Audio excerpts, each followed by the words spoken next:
Туры. Дядя Юртас, привет в натуре из Эквадора.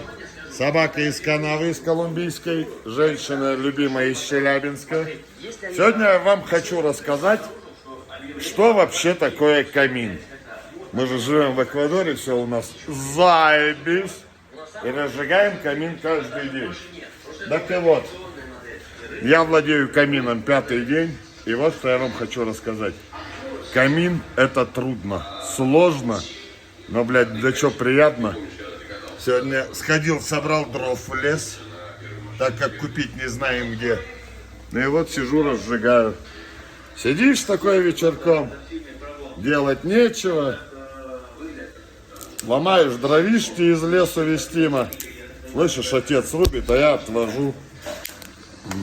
И Доне нравится, поставили 2 кресла вон здесь и высиживаем. Еще бы венца. Кстати, нет никакой 5000 на венцо у камина. Чтобы было вообще заебись. Да, Доня? Это не горит ни хера. Ну вы поняли.